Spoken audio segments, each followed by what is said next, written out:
Hello दोस्तों, आप सभी ने अलिफ लैला कहानी के किस्से खूब सुने होंगे।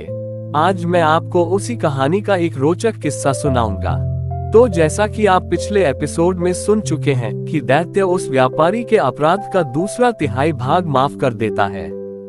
अब आगे की कहानी सुनिए।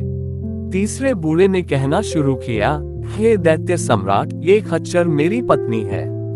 मैं व्यापारी था। एक बार मैं व्यापार के लिए परदेश गया। जब मैं 1 वर्ष बाद घर लौटकर आया तो मैंने देखा कि मेरी पत्नी एक हबशी गुलाम के पास बैठी हास विलास और प्रेमालाप कर रही है। ये देखकर मुझे अत्यंत आश्चर्य और क्रोध हुआ और मैंने चाहा कि उन दोनों को दंड दूं। तभी मेरी पत्नी एक पात्र में जल ले आए और उस पर एक मंत्र फूंककर उसने मुझ पर अभिमंत्रित जल छिड़क दिया, जिससे मैं कुत्ता बन गया। पत्नी ने मुझे घर से भगा दिया और फिर अपने हास विलास में लग गई। मैं इधर उधर घूमता रहा, फिर भूख से व्याकुल होकर एक कसाई की दुकान पर पहुंचा और उसकी फेंकी हुई हड्डियां उठाकर खाने लगा। कुछ दिन तक मैं ऐसा ही करता रहा। फिर एक दिन कसाई के साथ उसके घर जा पहुंचा।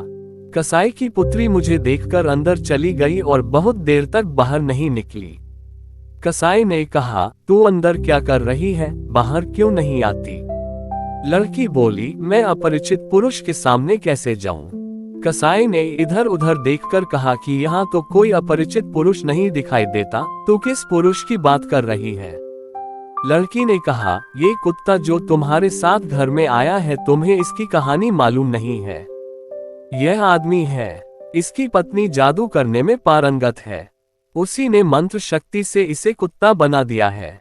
अगर तुम्हें इस बात पर विश्वास न हो, मैं तुरंत ही इसे मनुष्य बनाकर दिखा सकती हूँ। कसाई बोला, भगवान के लिए सो ही कर। तू इसे मनुष्य बना दे ताकि यह लोक परलोक दोनों का धर्म संचित करे।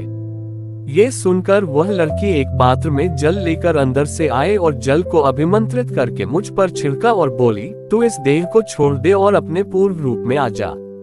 उसके इतना कहते ही मैं दोबारा मनुष्य के रूप में आ गया और लड़की फिर पर्दे के अंदर चली गई। मैंने उसके उपकार से एल होकर कहा, हे भाग्यवती, तूने मेरा जो उपकार किया है उससे तुझे लोक परलोक का सतत सुख प्राप्त हो। अब मैं चाहता हूँ कि मेरी पत्नी को भी कुछ ऐसा ही दंड मिले।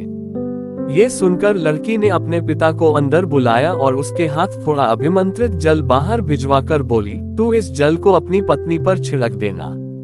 फिर तू उसे जो भी देह देना चाहे उस पशु का नाम लेकर स्त्री से कहना कि तू ये हो जा। वह उसी पशु की देह धारण कर लेगी। मैं उस जल को अपने घर ले गया। उस समय मेरी पत्नी सो रही थी। इससे मुझे काम करने का अच्छा मौका मिल गया। मैंने अभिमंत्रित जल के कई छींटे उसके मुंह पर मारे और कहा, तू स्त्री की देह छोड़कर खच्चर बन जा। वह खच्चर बन गई और तब से मैं इसी रूप में अपने साथ लिए घूमता हूँ। शहरजाद ने कहा, बादशाह सलामत। जब तीसरा वृद्ध अपनी कहानी कह चुका तो दैत्य को बड़ा आश्चर्य हुआ। उसने खच्चर से पूछा कि क्या ये बात सच है जो ये बूढ़ा कहता है? खच्चर ने सिर हिलाकर संकेत दिया कि बात सच्ची है। तत्पश्चात दैत्य ने व्यापारी के अपराध का बचा हुआ तिहाई भाग भी क्षमा कर दिया और उसे बंधन मुक्त कर दिया। उसने व्यापारी से कहा, तुम्हारी जान आज इन्हीं 3 वृद्ध जनों के कारण बची है। यदि ये लोग तुम्हारी सहायता न करते तो तुम आज मारे ही गए थे। अब तुम इन तीनों के प्रति कृतज्ञता प्रकट करो। ये कहने के बाद दैत्य अंतर्ध्यान हो गया। व्यापारी उन तीनों के चरणों में गिर पड़ा। वे लोग उसे आशीर्वाद देकर अपनी अपनी राह चले गए और व्यापारी भी घर लौट गया और हंसी खुशी अपने प्रियजनों के साथ रहकर उसने पूरी आयु भोगी। शहरजाद ने इतना कहने के बाद कहा, मैंने जो ये कहानी कही है इससे भी अच्छी एक कहानी जानती हूँ जो एक मछुआरे की है। बादशाह ने इस पर कुछ नहीं कहा, लेकिन दुनियाजाद बोली, बहन, अभी तो कुछ रात बाकी है। तुम मछुआरे की कहानी भी शुरू कर दो। मुझे आशा है कि बादशाह सलामत उस कहानी को सुनकर भी प्रसन्न होंगे। शहरयार ने वह कहानी सुनने की स्वीकृति भी दे दी। शहरजाद ने मछुआरे की कहानी इस प्रकार आरंभ की। आज का किस्सा यहीं पर समाप्त हुआ। आगे की कहानी सुनने के लिए वीडियो को लाइक और चैनल को सब्सक्राइब जरूर कीजिएगा। धन्यवाद। जय हिंद।